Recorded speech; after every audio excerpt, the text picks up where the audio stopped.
some reason right now I'm hesitant to say, open your Bible with me. Oh, goodness. Thanks so much, kids. There's still some of the powder from hell up here. I think I'll use this one. Well, I was going to ask you for $10 from 10 people. You've already done that, so let me move on. I found this to be an incredibly interesting statistic. It's a little strange when you think about it. But the typical ninth grader has never lived a moment of their lives without astronauts living 24 hours a day, 7 days a week, 365 days a year in the International Space Station. Is anybody here in the ninth grade or less than that? Ninth grade, eighth grade, seventh grade, sixth, fifth, fourth, third? Look at all the hands. Every moment that you have been alive, there's been an astronaut in the International Space Station. That has been constant since the year 2000. Yet we probably can't name a single one of those astronauts. In fact, many of us probably never even knew that they were up there constantly. We just thought they'd get there somehow, someday, and yeah, if you ask me, I'll tell you there's probably somebody there. But it is an absolute phenomenon what has taken place in the ISS, or the International Space Station. Now, for one thing, for astronauts, life is full of idiosyncrasies. For instance, whenever they go to bed, they have a sleeping bag type thing that they go to, they zip themselves up in. There is no up or down, there is no laying down, there's no, in space, every direction is as every other direction. But they have to decide ahead of time, do you sleep with your arms outside the cocoon or the sleeping bag or inside? And it makes a difference, because without gravity, if you are one of those who sleep with your arms outside the covers, outside the floating, the zipper bag, then your arms will tend to float and you will be sound asleep while your arms are doing this. It's a little freaky for those who walk by. So you have to make that kind of a decision. There's no sense, whenever they lay down, of taking the weight off of their feet, because there is no weight. Without that, there's never a sense of relaxation. Very odd. They experience a dawn every 92 minutes. It's a new day for them. What comes to mind whenever you think of the space station? I don't know. But there's a picture of it, and it's kind of awesome what has been built and what engineers have put together. The mere size of the space station increases the sense of awe even among the astronauts who go there. From the edge of one solar panel down at the bottom to the opposite one is the length of a football field, including the end zones. So from the bottom down here to there, the length of a football field, including the end zones, and this whole structure together weighs over 1 million pounds. The solar array covers more than an acre. It's as big as a 6-bedroom house inside, and it has a more sophisticated water recycling system than anything on planet Earth. Now, this is going to be a little disgusting. If you're going to be disgusted, turn your hearing aid off. I'm going to tell you how powerful this thing is. When an astronaut mixes up some orange juice on Monday morning and drinks it, and then he goes to the restroom that afternoon, come Thursday, he can use the same water that has been purified to mix up a new drink. Ooh, yuck, I didn't need to know that. But it is an engineering marvel. The ordinary becomes peculiar in the space station. The exercise bike, for instance, that the astronauts use has no handlebars, has no seat on it, because they merely levitate. Zero gravity begins to affect people in ways that scientists never thought about. For instance, now they did know that some things would happen with your muscle mass and your bone density, but there's a fluid behind the eye that begins, because of the weightlessness, begins to push and put pressure behind the eye until it begins to flatten the eye. It takes about 3 months for that to happen. And so the astronauts become farsighted. They wake up one day unable to read the fine print in the manuals, so they have to keep eyeglasses on the station for people who don't need it when they go there, because they will. The body's affected in other ways. We mentioned a few. Bone mass begins to be affected, muscle mass, blood volume begins to be affected, the aerobic fitness begins to be affected. This thing costs $350,000 every hour just to keep it flying. This is a massive engineering feat. There's a team of over 1,000 people on planet Earth that takes care of, watches over, schedules, and plans for every astronaut that is up in orbit at that time. 1,000 per astronaut. Each day's activity for the astronaut has been planned out on a grid, and he has to know what he's going to do at what moment he's going to do it, and that had to be planned, scheduled, and sequenced 18 months ahead of time.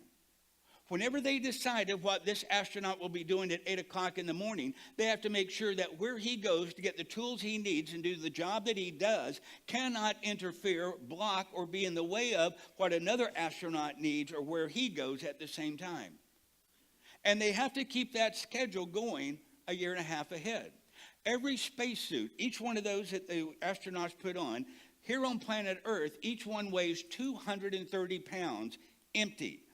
Whenever they start to suit up, there are 3 to 4 people here on planet Earth that help them put it on. When he gets to the space station, there's only one guy to help 2 astronauts put theirs on. And they have to go through a sequence of 400 steps on a checklist to get the guy suited up before he ever gets to the airlock to take his spacewalk. 400 steps. Each one must be done.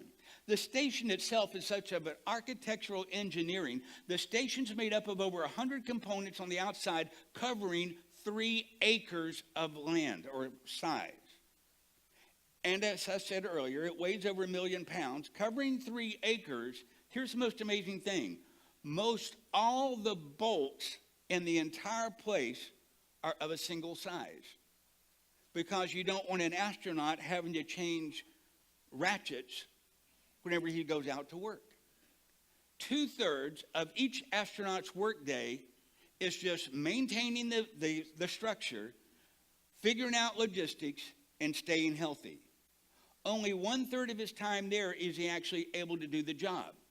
It would absolutely be one of the wonders of the world if it was in the world. But it's not. And it's interesting that all of this is passing overhead every hour and a half, several times every day, and we barely even think about it. When you do focus your attention on it, you realize how outstanding, how phenomenal this thing is.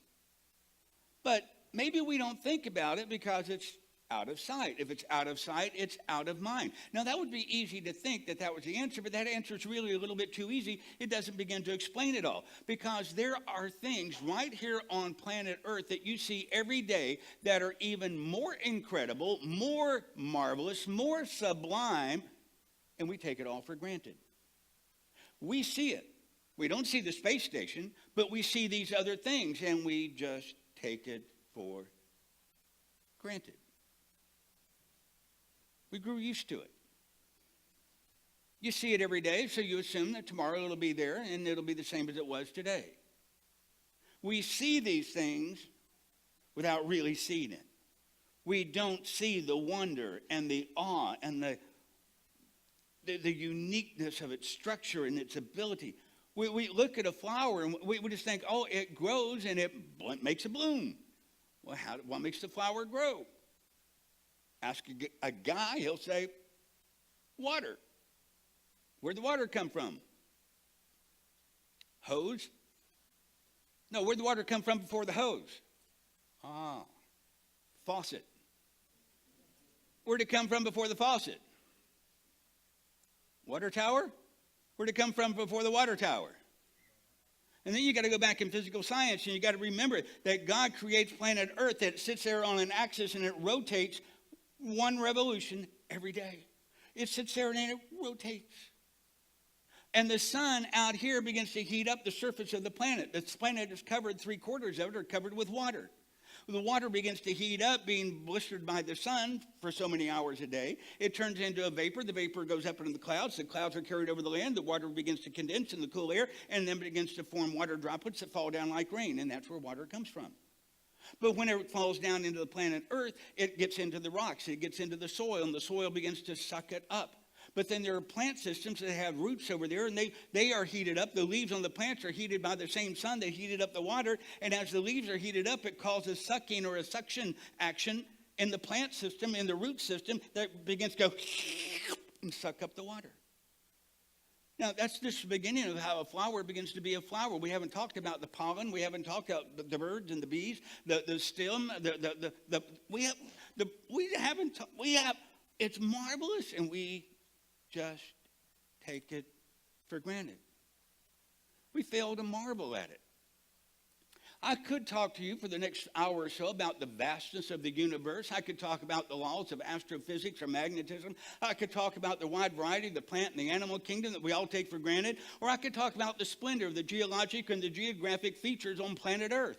But I want to talk to you about something that's even more wonderful than all of those things. It's even more wonderful than all those things put together. I want to talk to you about something you see every single day.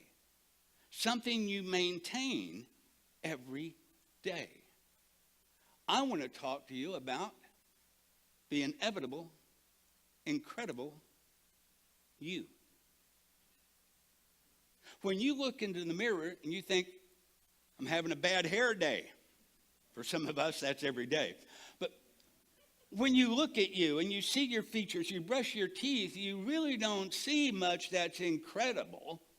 You just see you. And it's not really very satisfying unless you are incredibly egotistical. But when I use these words, the inevitable, incredible you, by the word incredible, what I mean is there's something absolutely amazing about you. When I use the word inevitable, I mean that not all of what it is that's amazing about you has all happened just yet. The way you are is not the way you will be. Now, before we talk about what you will be, this week, which means there's going to be a series here. This week, I'm going to talk about the way you are. Not the way you will be, not the inevitable part, but you are still somewhat incredible. But let me tell you a little bit about it. Because sometimes you don't value something until you understand the difference that it made in your life.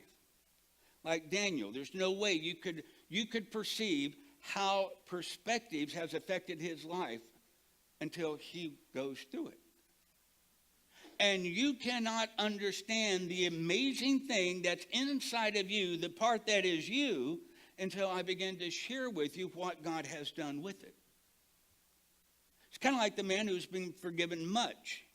He will be thankful for much. And he who has done little and been in debt little is forgiven a bit. He is thankful little. And here's the problem. Most people have the ability to look in the mirror, to view their life, and they say, I'm not all that bad. I mean, I was bad. I sinned. Yeah, I mean, I was a kid. I told lies. And maybe one time I looked on somebody else's paper and I wrote down an answer. I cheated a little bit. Or in my adult age, maybe I looked at somebody in a way that was lustful. But all in all, I'm not a bad person. And so when we talk about being saved, some think that I'm good enough. I don't really need that. I'm not a bad person. Or we see that we're sinners, but we're not that bad. And so when we talk about Jesus and salvation, because we haven't been forgiven much, we're not very much thankful. So if you don't know what you are like, you won't appreciate what you are about to become. So I found it interesting. If you're one of those who's adopted the idea that with us that the whole church, reading the whole Bible through the whole year, we started in Genesis chapter 1. And as I read through that, I found an amazing thing. It says that on day 6, when God got around to creating man, he said it this way: let us make man in our image and after our likeness, and let them have dominion over the fish of the sea. Let them have dominion over the fowl of the air. Let them have dominion over the cattle and over the whole earth and over every creeping thing that creeps upon the earth. God made man at the highest level of all creation. Everything else is in subjection to man. That's what God created. Then he reiterated what he said previously. He said, and God created man in his image, and in the image of God created he him. Male and female, he created them. So you are made in the image of, or in the likeness of, God. You're thinking, well, wait a minute. Does that mean God has blonde hair, red hair, dark hair? Is he tall? Is he skinny? Is he kind of chubby? Well, what does that mean to be made in the image of God? Well, the Latin phrase is imago Dei, or in the image of. But the question is, what does that mean? We need to understand that we are creatures of the Creator. There is one who decided that there would be life, that there would be substance, that there would be astrophysics, there would be laws of magnetism, there would be rocks, there would be water, there would be birds that fly in the air, there's going to be fish that swim in the sea, there are going to be people and creatures, other creatures that walk on the ground of planet Earth. Now, we are only in some ways like him. We're not everything that God is. We are not omnipotent. We are not omniscient. We are not omnipresent. Omni being the prefix that means all potent, all powerful, omniscient, all knowing, omnipresent, everywhere at the same time. We're not that. God is, we are not. But we are something like him. What does it mean to be in his image? God is a conscious, intelligent being. And we were made as creatures with intellect. You have thought. You have intelligence. You can pick up a book and read. You can pick up a manual and follow instructions. Or without that, maybe you have the ingenuity and the creativity to form something on your own. You can watch people and figure out methods and designs and plans. And you can make these plans and say, tomorrow I'm going to do this. And maybe you will. God is able to make decisions. He chooses to do things. He is a volitional person or being. God has a will. And as creatures made in his likeness, we have that too. He gave us that ability. We are volitional. You can think, you can decide, you can choose. You have a will. You can make decisions. Cows don't plan for tomorrow. Chipmunks, they might plant a nut that they find today, hoping they'll remember tomorrow where it is, but they don't. It's amazing. Squirrels do not remember where they put all the nuts that they harvest. God has the capacity to love and to care about what happens. And you're not different from that. You have that ability. You've been given that capacity to love and to care. That's why you have families. And that's why on occasions like Christmas, you enjoy getting together. Or when ours is spread so far apart, my wife is on the phone every day with her daughter in Japan, and they're looking at each other, they're talking to each other. We see the kids. We care.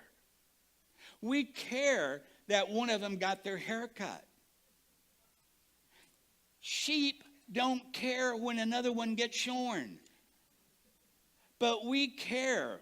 We have that capacity. But something happened. In spite of God giving us these abilities to think, to plan, to emote, to have caring, to have feelings, to be able to decide, to be volitional, besides having this ability that he made us the height of all creation, everything else was to be in subjection to us, but something happened. Something happened. I call it the greatest disaster, the worst calamity, the biggest tragedy, the most catastrophic event of all time. And I don't mean Mount Vesuvius blowing up. I don't mean Mount St. Helens. I don't mean the tsunami that came across the Philippines or Japan. You see, after God made us in his image and in his likeness and put everything in our subjection, we used our volition, we used our decision-making process to choose to disobey him. And that choice brought disaster. A single, simple decision brought about the greatest disaster in all of human history. I call it the greatest because with that decision came the ruination, the ruining of not only Adam and Eve in their position with God, but all of their progeny, all of their descendants for the thousands of years since him to us. And there's not a single person on planet Earth that has not been affected by that. Because of Adam's sin, the rest of the human race suffers for it too. But that's not all.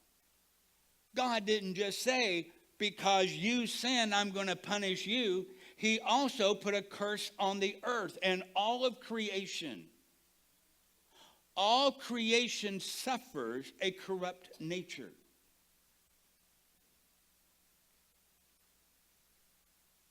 Well, God, I didn't plan on that happening. It did. Did Adam know the total consequences of what would befall from the decision that he made? I don't think so. But it did happen. This nature that's been ruined, while we were made in the image and likeness of God, something has affected that. Something is marred. Something's not right anymore. And we're born with a nature that now doesn't want God, doesn't honor God, doesn't want God thoughts in our brain. It's not what we want. But it's one we're born with. Nobody's born righteous. Nobody's born innocent. Even if they haven't yet sinned, they're born with a nature, the inclination. It's like an apple tree. Maybe it hasn't given an apple yet, but when it grows up and it has fruit, it's not going to carry a grapefruit. That's not its nature. And people, as we grow up, we're not going to produce righteousness. We're not going to produce holiness because that is no longer our nature. It is what we were made for, but it's not what we have any longer. It's now in our nature to sin. So, what's the consequence of that? I don't sin all the time. I could be a lot worse. I haven't robbed a bank. I haven't killed anybody. I haven't hijacked somebody's car. I haven't cheated. I haven't robbed my boss. I'm not that bad. Well, now, wait a minute. To what degree have we fallen? Well, when you talk to theologians, they get into lots of words that tend to describe that. The bottom line question we really want answered is, how much of being in God's likeness has been marred because of that fall into sin. The image of God's used in two ways. There's what I'm going to call the narrow sense and the wider sense. In the narrow sense, to be made in the image and the likeness of God, it has to do with our ability to mirror and reflect the holiness of God.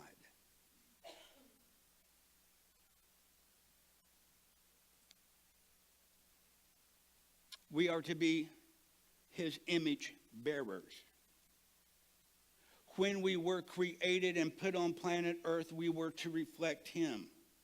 All other creatures, the cows, the sheep, the kangaroos, the lemurs in Madagascar, every other creature was in subjection to us.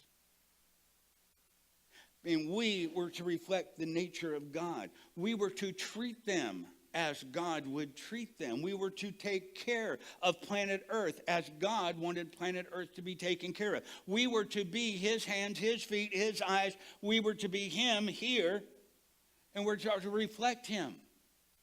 That's what it means to be an image bearer. In the narrow sense of the word, it has to do with our capacity to obey God. In the narrow sense, it has to do with our ability to do rightness or righteousness. In that sense, it has to do with our will that is inclined and disposed toward the things of God. I want to do that which is right. I want to do that which is holy. I want to represent God. I want to treat things with grace. That's the narrow sense. If we keep thinking about it, we'll find that the theologians have a phrase, they call us totally depraved. Now, sometimes, guys, when you really screw up at home and your wife says you're just one depraved creature, you think, oh, okay, but it doesn't sound good. But then again, it kind of sounds manly. Yeah? But I'm not totally depraved. I mean, there are parts of me that are good. I could be worse. And that's where we get the confusion with that word. What it really means is we are totally without the ability. We are totally bereft of the ability or the will.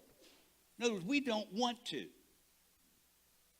live for God, to bear his image, to reflect him, or to live as he would.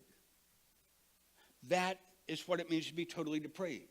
We have no ability or desire to do that in the natural sense. Paul describes it, we're dead in our sins. You want to be like God? Tough luck, can't. But the problem is, you don't want to be like God. In your natural sense, you don't want that. We have about as much ability to bring ourselves back to being image bearers of God as a dead man has of raising himself back to life. You can't do it. Well then, if God made me this way and I fell from that and he wants to restore me, how do I get there? Do I have to become all religious? No, religion does not do it. Well then why am I in church? Because this is not religion. Religion is man's idea on how I climb back to being what God wants me to be. And some people, their religion is, I will flog myself. And so they get a rope or a chain or a bristle and they lash their back. You can find pictures of people in other countries where their religion is, we don't mess with the cows. The cows are holy. Well, in another place, we worship the cow as long as it's cooked. But Jesus said it this way, nobody, absolutely no one can come to me unless the Father who sent me draws him. Can't do it.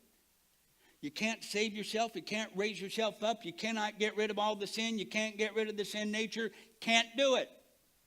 And probably you don't want to unless God is drawing you.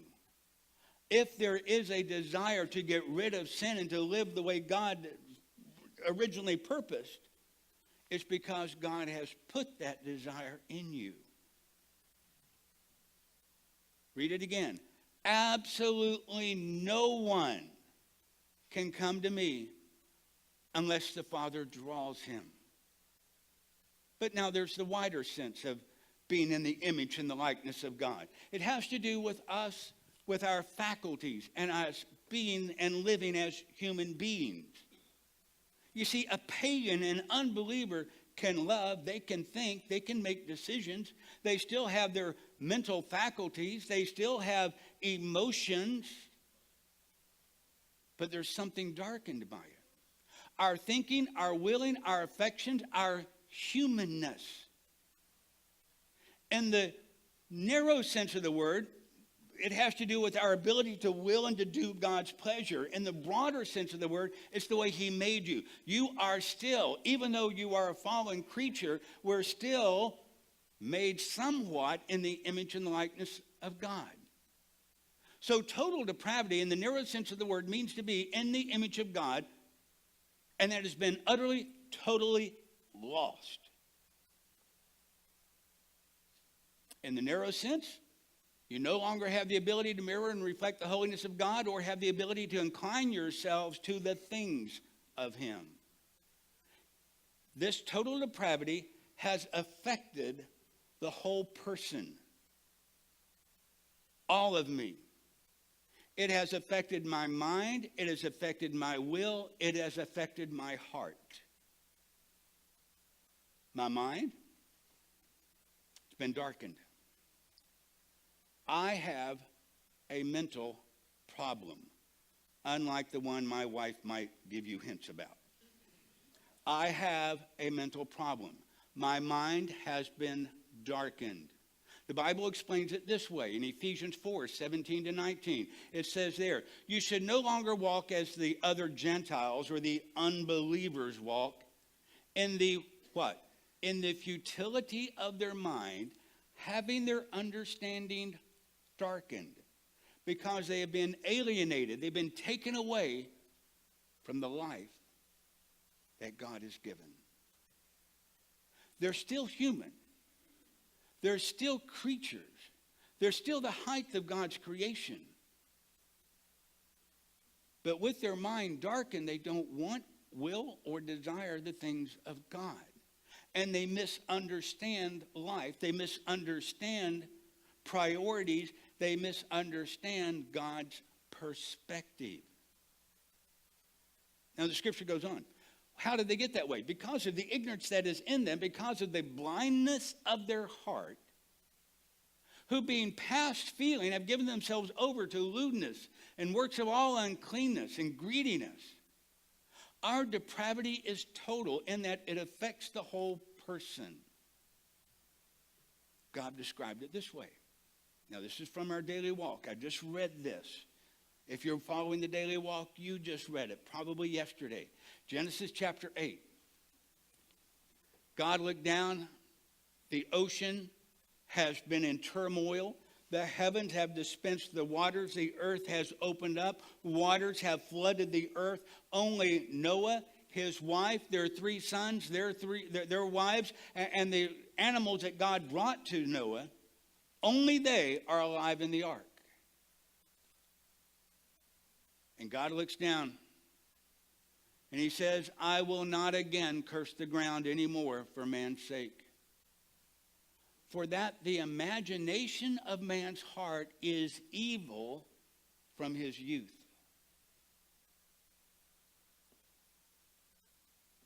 God says, you don't want me anymore.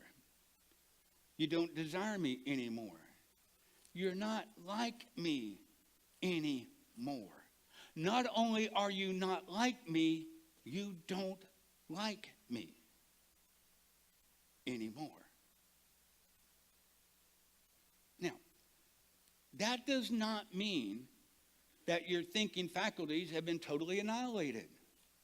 An unbeliever, a pagan, can still perform math functions. You don't have to believe in God to add 2 plus 2. You don't have to be a believer in God to be able to do marvelous things in the scientific world and make incredible breakthroughs. You can be a pagan. You can be an unbeliever and still make and invent ingenious methods and mechanics. You can be an unbeliever and a pagan and still write music, still perform well at sports, still think and make decisions. You can still have a will. And as an unbeliever, you can do all that. You just not want God in your thinking. And so you begin to believe things that are not true. Things like, well, we're here, we live, we die, we come from nothing, we go to nothing. That's a lie.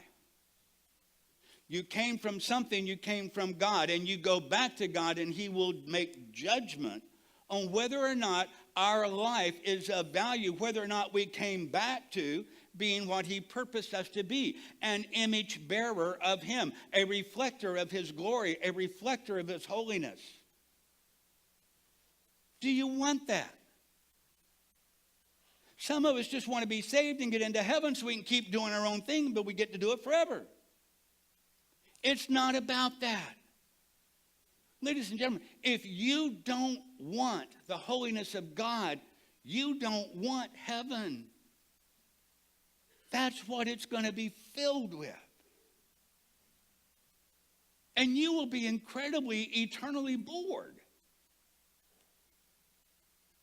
As an unbeliever, you can still perform at a very high level, but you don't want God in your thinking. You see, we still care about people. Unbelievers still want things like civil righteousness. We want to love others. We emote. We have feelings. And an unbeliever, we can care about that civil righteousness. An unbelieving mother, a pagan mother, will still be willing to sacrifice herself for her children. So it's not, the total depravity has nothing to do with you're as bad as you can be. You're not. You could be worse. Even if your name was Genghis Khan, you could be worse. If your name was Hitler, you could still be worse. There's always room to be worse. The question isn't about how bad you can be, it's how bad off you are. And when I stand before God, and He says, is there any of my brightness in you at all? Do you want the things that I want? Do you reflect me before all the other creatures on earth? And are you busy? Do you even want to go to other people and shine a light in them so they can do what I'm asking you to do? Do you want that? If you don't, what should I do with you? An unbeliever, a man, can still have affections toward his wife. He can still yearn to be faithful. An unbelieving man still admires things like honor and valor and other honorable qualities. But the question is, where are they with God?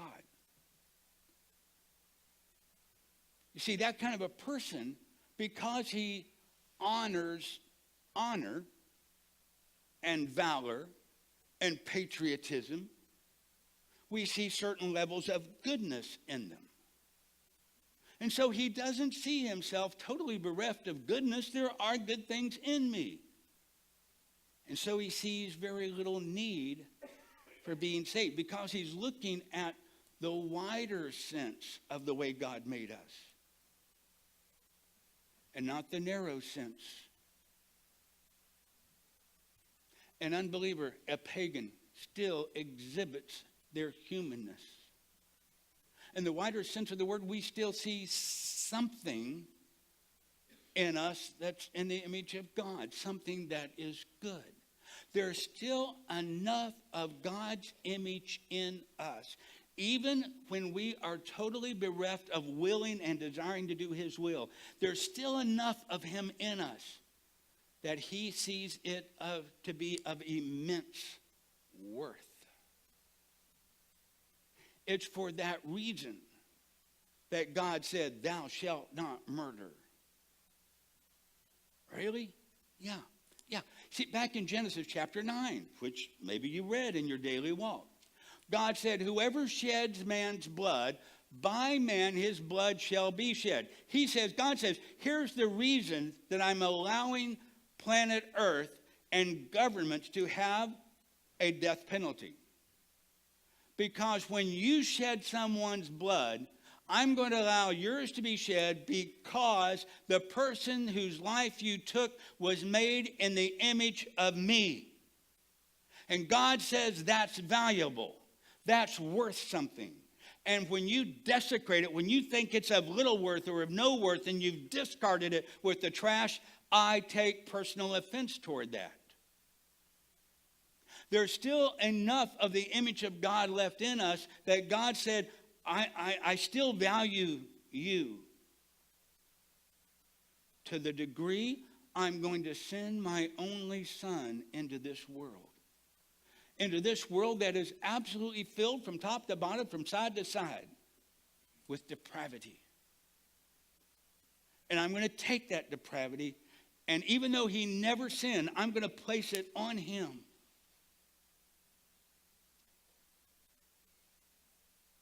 Why? Because there's enough of my image left in you. I want it, and I want to restore it to the way that I made it.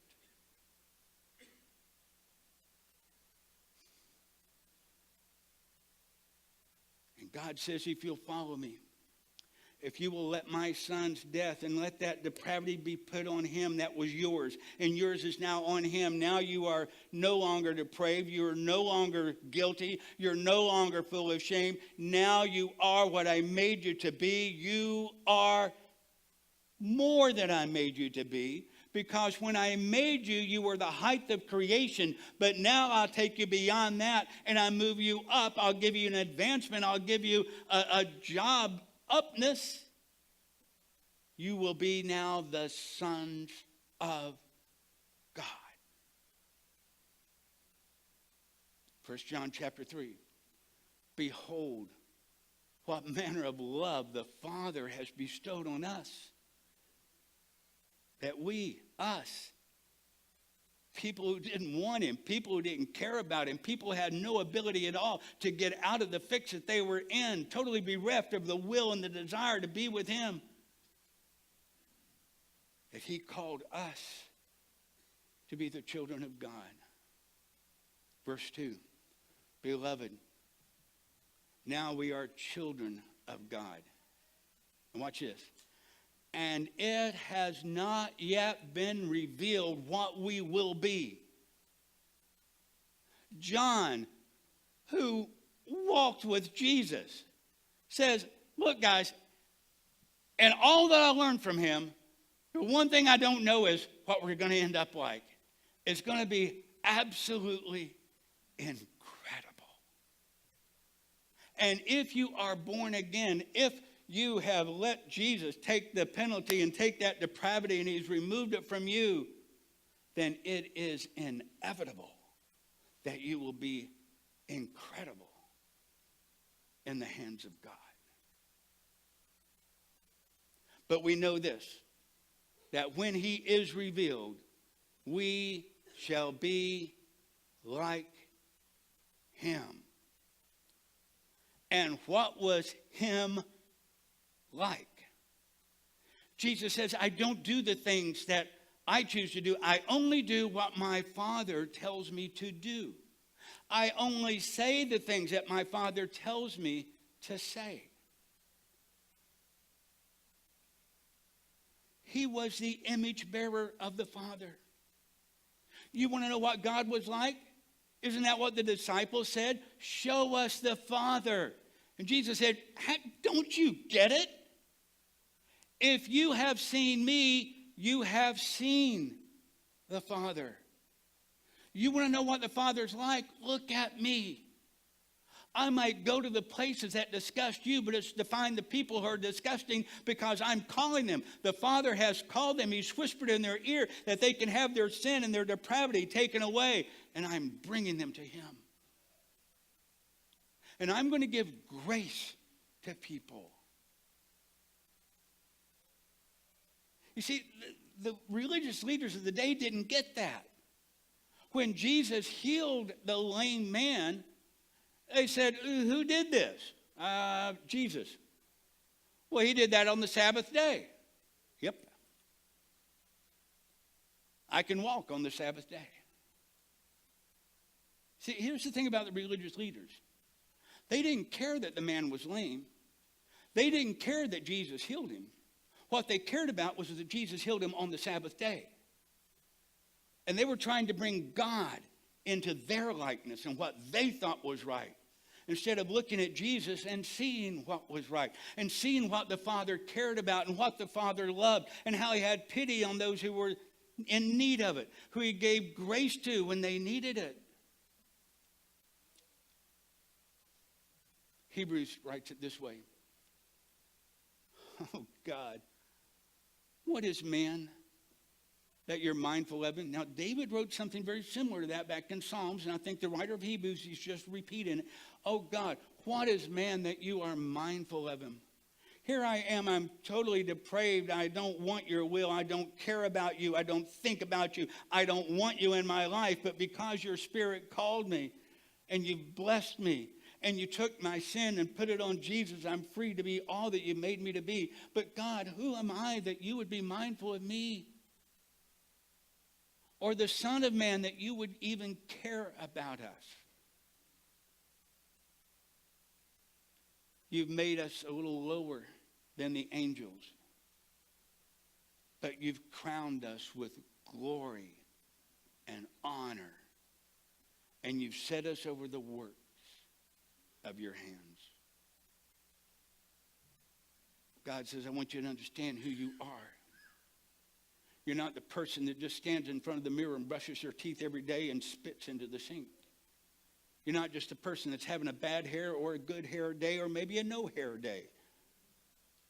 You're not just a person that looks in the mirror and says, I'm a little overweight. I need to do this. I need to do that. You're more than that.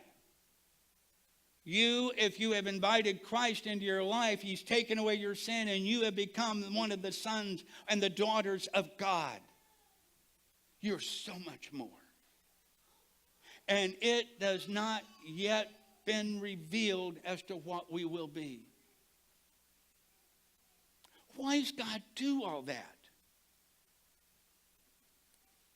Because God has always wanted to have communion or fellowship with you. And you should never, ever lose your fascination or your awe of that. If you forget where you have come from, then you do not appreciate where you are.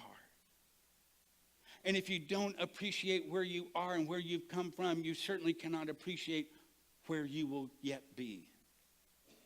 The inevitable, incredible you. Communion.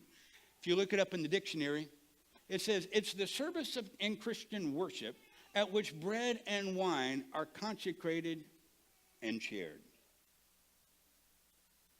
That's a rather stark, bare bones definition. We have bread, we have juice.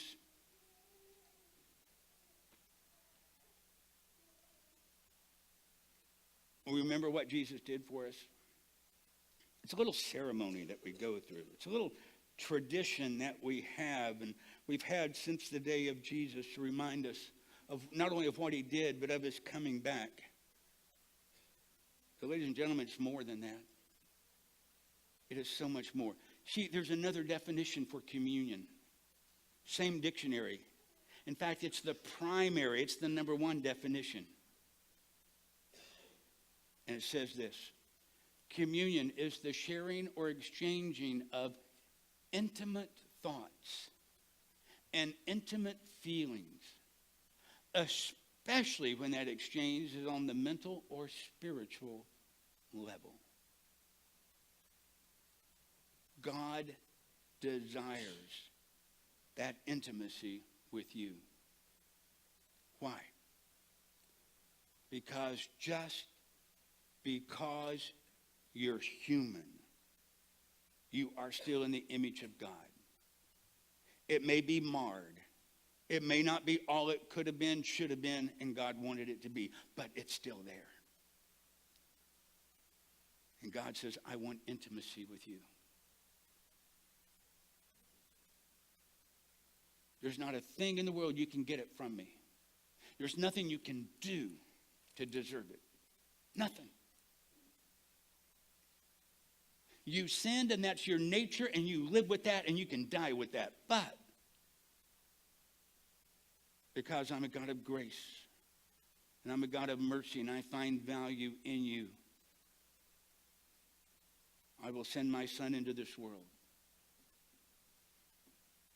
And when you look at him and you see the reflection of me, it's going to make you feel angry. You are going to feel gall. You are going to say, let's kill this thing. But that was me. And that was your depravity talking. And God says, that's the part I'm going to fix. That's the part I'm going to repair. That's the part I can't take it the way it is. I'm going to have to change it. I'm going to have to transform you. Ladies and gentlemen, if you prayed a prayer to receive Jesus into your life so you could go to heaven, you may or may not be saved. I just want to be honest with you. But if you've been transformed, oh yeah, then the Holy Spirit has come into your life. And he has lit a light and a desire inside of you for you to both will and to do God's good pleasure. And if you find that you prayed a prayer, but you don't want to do what God wants to have done, you may not be saved. If you don't want to say and do and be the image bearer of him, maybe he never transformed you. And you better get that right. For on that very thing hangs in balance you. You are either still depraved or you have been redeemed. And if redeemed, then there is fruit that will come from that. And we will talk about those things in the coming weeks.